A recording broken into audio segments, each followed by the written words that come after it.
जय बाबा की। बाबा जी के सारे भक्तजनों को मेरा प्रणाम।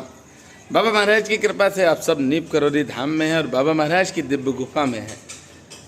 बहुत से भक्त ऐसे हैं जो सोचते हैं कि बाबा महाराज मेरी नहीं सुन रहे हैं।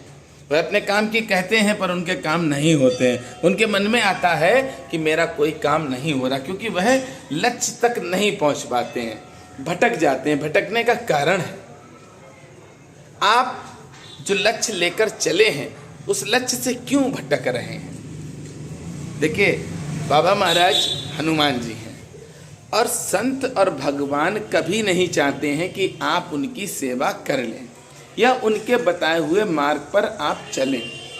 कहीं ना कहीं पे कोई ना कोई त्रुटि हो जाएगी जिससे कि आपका जो लक्ष्य है उस लक्ष्य तक आप पहुंच ही नहीं सकते हैं।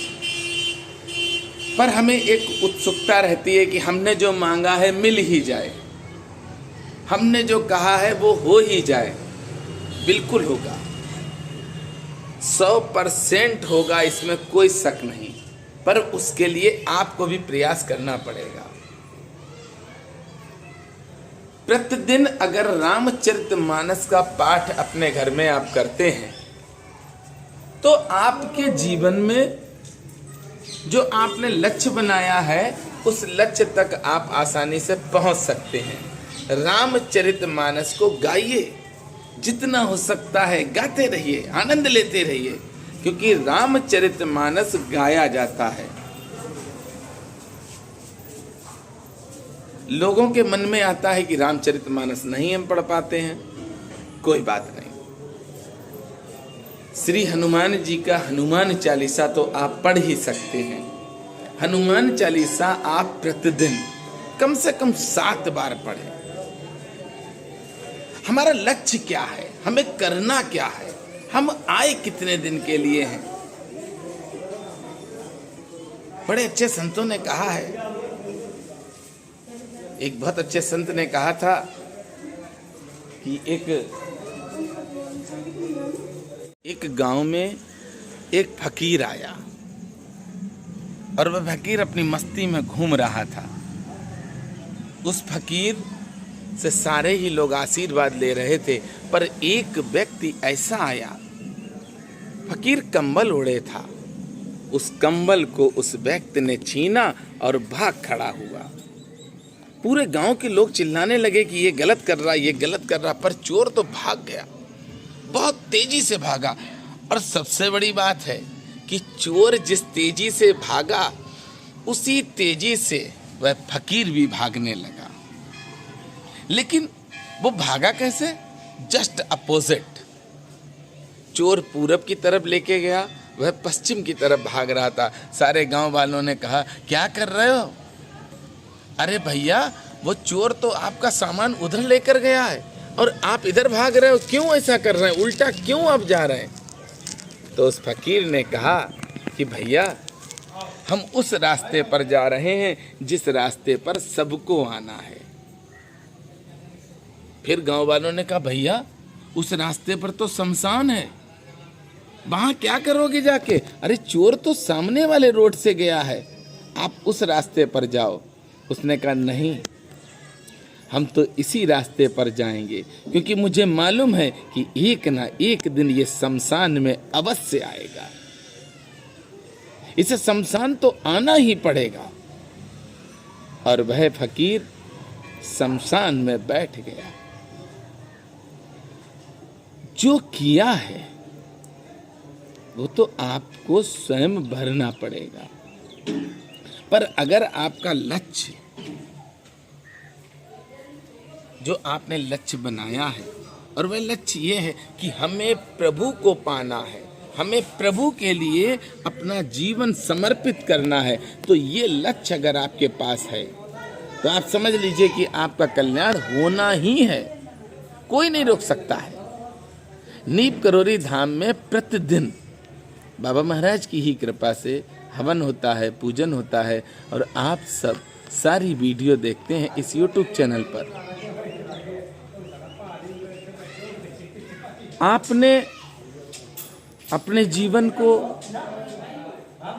अगर भगवान या संत के श्री चरणों में रखा है तो उसकी सबसे पहली पहचान बता दें आपको, आप व्यक्ति से नफरत नहीं करेंगे, कर्म से नफरत करेंगे। मैंने बहुत से देखे हैं, अपने सासरीर अभी देखते हैं कि भले ही अपमानित होना पड़े, और होते भी हैं, पर वो करते रहते हैं कार्य। गलत है भैया, लक्ष्य नहीं है, आप लक्ष्य से भटक चुके हैं। लक्ष्य क्या है? लक्ष्य तो ये है कि प्रभु के श्री चरणों में स्थान मिले, क्योंकि वह फकीर जिस रास्ते पर गया है उस रास्ते पर सबको एक दिन जाना है, और जब उस रास्ते पर जाना ही है तो क्यों ना हमारा एक ही लक्ष्य हो कि हम प्रभु के श्री चरणों का ही ध्यान करें, प्रभु के श्री चरणों का स्मरण करते रहें। प्रभु की कृपा तो होनी है, प्रभु की कृपा उसी भक्त पर होती है जो प्रभु के बताए हुए मार्ग पर चलता है।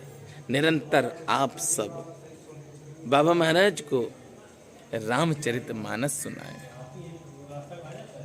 रामचरितमानस में प्रभु की कृपा भयउ सब काजू, जन्म हमार सफल भ आजू। बहुत मन से गाते हैं, पर जन्म सफल कैसे हुआ आपका? जब आप अच्छे काम करेंगे तो आपका जन्म सफल हो गया। भगवान ने यही दर्शाया है रामचरितमानस में। सिया राम मैं सब जग जानी। राम जी कहते हैं कि सबको एक समान देखो, कोई ऊपर कोई डाउन, नो नो नो, सब एक समान है, क्योंकि जाना तो एक ही जगह पर है। उस जगह पर बड़ा और छोटा नहीं होता है। इसलिए आप अपने जिस लक्ष्य पे चल रहे हैं, आपको जो भी लक्ष्य है, बाबा से ही अगर कुछ मांगना है, नो टेंशन, बाबा देंगे। पर देने से पहले, मांगने से पहले आप अपना पात्र भी देखें कि जिस पात्र में आप लेना चाहते हैं वो पात्र है कितना बड़ा। पात्र भी तो बड़ा होना चाहिए। ये नहीं कि हम मांगते चले गए, पात्र हमारा छोटा सा। अरे भैया, जब छोटा पात्र है और ज्यादा मांगेंगे तो वो निकल जाएगा। इसलिए अपने पात्र को बढ़ाइए। जितना बड़ा पात्र होगा उतनी ही जल्दी बाबा महाराज सुनेंगे। आपका जो भी लक्ष्य है उस लक्ष्य पर अपने बने रहिए। और एक चीज है कि आप सिर्फ बाबा का ध्यान करिए, क्योंकि बाबा से जो जुड़ा है वो कभी परेशान नहीं हो सकता है, उसके जीवन में संकट नहीं आ सकते हैं। आप बाबा से ही प्रेम करें। जो बाबा महाराज से प्रेम करते हैं उनकी तो बात ही कुछ अलग है। आप हनुमान जी महाराज के सेवक हैं, और हनुमान जी महाराज का सेवक कभी परेशान नहीं होता। और बाबा महाराज के दिव्य स्थान पर हैं आप, नीब करोरी धाम में। ये बाबा महाराज के ही खेत हैं जो आप देख रहे हैं। बाबा महाराज की ही कृपा आप सब पर सदैव बनी रहे, मस्त रहे, स्वस्थ रहे। हमेशा बाबा का गुणगान करें, रामचरितमानस पढ़ें, हनुमान चालीसा पढ़ें, और बाबा से कहें कि बाबा मेरी बुद्धि विवेक सदैव अच्छी ही रखना। क्योंकि जब आप मानसिक रूप से सही होंगे तो फिर टेंशन कहाँ से आएगी आपके पास? जो सोचेंगे वही होगा, नो टेंशन। राम जी की कृपा से आप सब बाबा की सेवा निरंतर करते रहें, क्योंकि बाबा की सेवा करने से ही हमारा और आपका कल्याण होगा। मैं आप सबसे बराबर बात करता हूँ और करता रहूँगा। आप सबका आशीर्वाद भी मिलता है। ये जो कार्य चल रहे हैं, पत्र के हों या किताबों के हों, आप देखिए कितना आनंद है, क्योंकि संसार में आपको हम जैसा पागल नहीं मिलेगा। और मेरे साथ प्रेम से बोलेंगे, बोलिए श्री राधा रमन लाल की जय, बोलिए नीब करोरी महाराज की जय।